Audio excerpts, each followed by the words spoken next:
We are lucky to have with us David Visentin. And of course, we know him from the W Channel show Love It or List It, which of course I love it. He told me I can call him Visor. Everybody does, so you might as well too. So we have the visitor here with us. But what people don't realize, though, is you are an incredible realtor. And of course, it's a family business. You're with Country Living Realty. So David, welcome to the show. Thank you very much. Nice to be here again. Great to have one of us. And you know, it is cool because there's a lot of people on television and half of them really just don't know their head from their real estate listing. Should I touch that? I'm not sure. Just walk away. Yeah, you're in the business. People call you, and you help people buy, and you help people sell. You're not just a TV guy, and it shows. I mean, you know what you're talking about. And you love what you do. Love what I do. Love what I do. Otherwise, I wouldn't have been doing it for the last 25 years. So let's talk about, because I'm sure our listeners would love to know, your family business and whereabouts do you focus your real estate? Most of the real estate that I do is sort of north of the city. It starts sort of in Caledon and leads all the way up to Creemore. Okay. I sell a lot of weekend places to people in Toronto. There's a huge, population of people that are getting away from lakefront as a cottage and moving into sort of retreat style properties where you get more bang for your buck, first of all, and you get more quiet. Because right now, I mean, the lakes are not what they used to be 20, 30 years ago. Now it's sea-doos and there's all kinds of things. It's noisy. It's not as private. There's more development going on. And the costs have just gone up the roof. I never thought about that. Yeah. So you could have a place a little off the water, but you could still have your boat nearby. And yeah, but you're also getting your water on these places. I mean, when you go up to Hockley Valley, you've got these properties that have like 5 and 10 acre ponds on them. Wow. And massive. Wow. And so you've got your waterfront, you've got your pond, you've got your river, and you've got 25 acres to go along with it, and it's quiet. And the commute is a lot easier to get to. Yeah, that's the key right there. For going a up lot to of 400 is a nightmare on the weekends. Yeah, and the 11 extension, right? I mean, it's all the way up. All the way up. You really touched on something interesting here.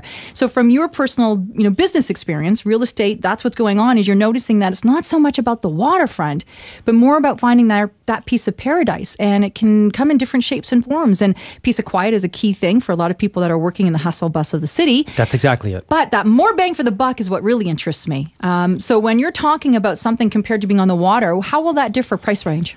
Well, I mean, if you look at Lake Simcoe, Lake Simcoe lots probably start around $500,000 if you can get one. Right. Whereas if you go just maybe 30 minutes west of there towards Hockley Valley and up towards Creemore, $500,000 can probably get you 10 acres with a house and a pond. Yeah, amazing. But I think what you talked about is who's buying that stuff. Right. It's people that are living in the city where it's noisy. And when they get out to the country, they want peace and quiet. They want privacy. It's interesting what's happened in terms of from that original, getting to a cottage destination. It's the in-between that has changed so much in terms of the landscape and who's buying. Yeah. So there's so many different options now. I mean, I have clients that would never cross the 401. and I was one of them. I lived on the harbor front. I had my boat across the street. That was my cottage. Yeah, that's true. But, it's changing. There's so many different options. Now you're seeing gated communities in what we used to call the rural areas. And they're now, a lot of them are becoming bedroom communities for Toronto. Yeah, that's true. We're seeing investors look at Newmarket, investors looking at Keswick as an opportunity because the cash flow is there and the growth is there. The demand is there and it's less to get in. Yeah. And I mean, the cities north of Toronto are just doing so well. And it's really because Toronto is just deathly expensive. I mean, for next to nothing. Yeah, they've benefited from that. They have definitely benefited. Developers have benefited from that. People are pushing north, and they're commuting into the city. I think some of our listeners are going to wonder, what's it like doing the show? I mean, because how do you juggle all? I don't know how you do it, because doing radio takes us a certain amount of time, but the TV show, what do you guys shoot? Like 50 times the number of hours for 1 hour of show, or we shoot approximately 22, 23 hours to produce a 1 hour show. I mean, so much goes into it. That's a lot of work. Yeah. It's a lot of work. I mean, and I'm not obviously there for all 25 hours. I probably shoot about 3 to 4 days a week. And we don't shoot on the weekends, which is perfect because it means I can do real estate on the weekends. Exactly, yeah. But I think the only way I could juggle both is because I work with my family. Yeah. I really, really, really, really have to count on my brothers. So you have a great support system there. Great support system. All right, so we're going to get the goods here. Yes. I know how much you hate to lose. I do. That's amazing, and I lose a lot too. Exactly. We said this earlier. You're paid to lose. Yeah, I'm like the weatherman. You it doesn't don't care. matter. Well, I don't have to actually get it anyways. right every time. Yeah. You know what? I mean, I think I'm going to say it. I have the tougher job. I have the tougher job. It is tough to Now, get would you people say to that move. if Hillary was sitting here beside you? I would say it even more so.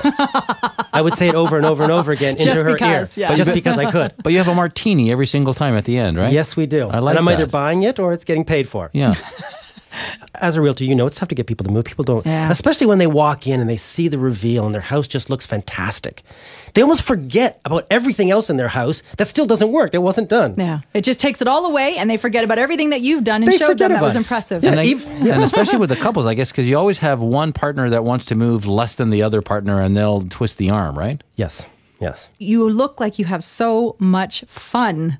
And it's entertaining. I mean, really, just the interaction between you and Hillary, that's a lot of fun. And some of those clients, I mean, honestly, is it really that much fun? It's a tremendous amount of fun. I mean, we've done 124 episodes so far. Wow. And I get up in the morning and I still enjoy coming in and doing the show. And I love working with Hillary. I mean, I love her to death. And, Yeah. And we get along famously. And just so happens when the cameras start to roll, I don't like her as much. And obviously I have a vested interest in winning, right? A martini. sure. So, we have fun. We have fun with our relationship, and we have an amazing, amazing crew. Yeah, which is key. It's extremely key. Okay, now last time you were here, of course, you had the stats in terms of the number of shows and how many you had won and how many Hillary had won. So out of your 124, do you know where you're at? I do not. And you don't want to? No, you know what? The last two were listed. So, I think I have been doing better. And but it's still tough sledding to get people to move out of a house. It is. And the truth is, whether they stay or go, I'm happy. I mean, if they make the decision to stay, then they've got a great house. And they're happy too, aren't they, David? I mean, Sure, at the end of the day, absolutely. they just got themselves a fantastic renovation. Yeah. If they decide to stay, and of course, if they really decide to list, they're getting into that dream home that you found them. So how do you lose? It's win-win for them. Yeah, It's very win-win. good. Now, before we wrap up, what is the craziest thing that's happened on the show? Well, there's probably a few things, but give us one. Oh my God. There is an HBO show that could be aired, and that's the only way you could air it is on HBO. It's the show behind the show, because the stuff that happens on the show is crazy. Behind the scenes. Yeah, behind the scenes. People understand, that it's a show and people get to express themselves.